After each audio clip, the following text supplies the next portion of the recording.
ಸ್ನೇಹಿತರೆ ಎಲ್ರಿಗೂ ನಮಸ್ಕಾರ. ಸ್ನೇಹಿತರೆ, ಇಂದಿನ ವಿಶೇಷ ಏನು ಅಂದರೆ ಇಂದು RCBಯ ಫೈನಲ್ ಮ್ಯಾಚು.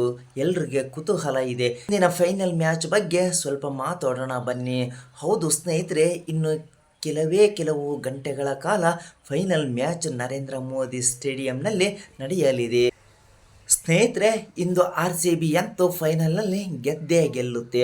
ಹೌದು ಸ್ನೇಹಿತರೆ, ನನ್ನ ಪ್ರಕಾರ ಹೇಳುವುದಾದರೆ RCB ಫೈನಲಲ್ಲಿ ಗೆದ್ದೇ ಗೆಲ್ಲುತ್ತೆ.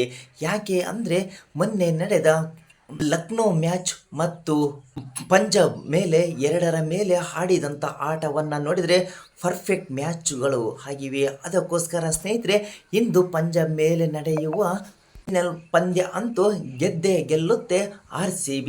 ಯಾಕೆ ಅಂದರೆ ನಮ್ಮ RCBಯ ಪ್ಲೇಯರ್ ಅಂತೂ ಈಗ ಕಾನ್ಫಿಡೆಂಟಾಗಿ ಪರ್ಫೆಕ್ಟಾಗಿ ಆಡ್ತಾ ಇದ್ದಾರೆ.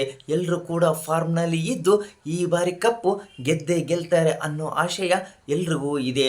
ಆದರೆ ಯಾವುದೇ ಕಾರಣಕ್ಕೂ ಪ್ಲೇಯರ್ಗಳು ಒತ್ತಡಕ್ಕೆ ಒಳಗಾಗಬಾರದು. ಆದರೆ 18 ವರ್ಷಗಳ ಕನಸು ಎಂದ ಮೇಲೆ RCBಯ ಪ್ಲೇಯರ್ಗಂತೂ ಒತ್ತಡ ಮತ್ತು ಪ್ರೆಷರ್ ಕೂಡ ಇದ್ದೇ ಇರುತ್ತದೆ. ಇವತ್ತಿನ RCB ಮತ್ತು ಪಂಜಾಬ್ ಫೈನಲ್ ನಡುವೆ RCB ಅತಿ ಹೆಚ್ಚು ಒತ್ತಡಕ್ಕೆ ಒಳಗಾಗಬಾರದು ಎಂದರೆ ಮೊದಲನೆಯದಾಗಿ ಬ್ಯಾಟಿಂಗನ್ನು ಆಯ್ಕೆ ಮಾಡಿಕೊಳ್ಳಬೇಕು. ಯಾಕೆ ಅಂದರೆ ಇದು ಹೈ ವೋಲ್ಟೇಜ್ ಫೈನಲ್ ಆಗಿರುವುದರಿಂದ, ಅದರಲ್ಲೂ RCBಯ ಒಂದು ಕನಸು 18 ವರ್ಷಗಳ ಕನಸು ಈ ಫೈನಲಲ್ಲಿ ಈಡೇರ್ತಕ್ಕಂಥದ್ದು. ಅಕಸ್ಮಾತ್ ಪಂಜಾಬ್ ಏನಾದರೂ ಬ್ಯಾಟಿಂಗನ್ನು ತೆಗೆದುಕೊಂಡ್ರೆ ಅತಿ ಹೆಚ್ಚು ರನ್ಗಳು ಏನಾದರೂ ಹೊಡೆದರೆ ಪ್ಲೇಯರ್ಗಳು ಒತ್ತಡಕ್ಕೆ ಸಿಲುಕುವ ಸಾಧ್ಯತೆ ಅಂತೂ ಇದ್ದೇ ಇರುತ್ತೆ.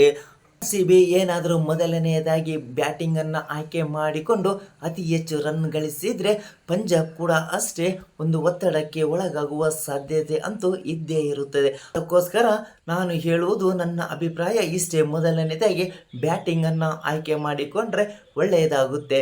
ಸ್ನೇಹಿತರೆ, ಇವತ್ತಿನ ಒಂದು RCB ಮತ್ತು ಪಂಜಾಬ್ ಫೈನಲ್ನಲ್ಲಿ ನಿಮಗೆ ಯಾವುದು ಮೊದಲು, ಬ್ಯಾಟಿಂಗ್ ಅಥವಾ ಬೌಲಿಂಗ್ ಆಯ್ಕೆ ಮಾಡಿಕೊಳ್ಳಬೇಕಾ ಎಂದು ನೀವು ನನಗೆ ಕಮೆಂಟ್ ಮುಖಾಂತರ ತಿಳಿಸಿ.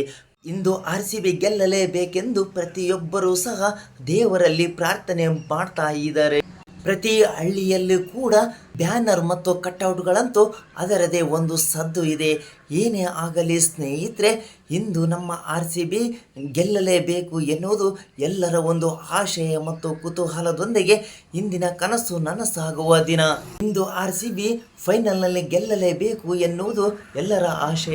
ಇಂದು RCB ಮೊದಲು ಬ್ಯಾಟಿಂಗ್ ಆಯ್ಕೆ ಮಾಡಿಕೊಳ್ಳಬೇಕಾ ಅಥವಾ ಬೌಲಿಂಗನ್ನು ಆಯ್ಕೆ ಮಾಡಿಕೊಳ್ಳಬೇಕಾ ಎಂದು ನಿಮ್ಮ ಅಭಿಪ್ರಾಯವನ್ನು ಕಮೆಂಟ್ ಮೂಲಕ ತಿಳಿಸಿ. ಇಂದು RCB ಫೈನಲಲ್ಲಿ ಗೆದ್ದು ಬರಲಿ ಎಂದು ನಾವು ನೀವು ಎಲ್ಲರೂ ಹಾರೈಸೋಣ. ಜೈ ಹಿಂದ್.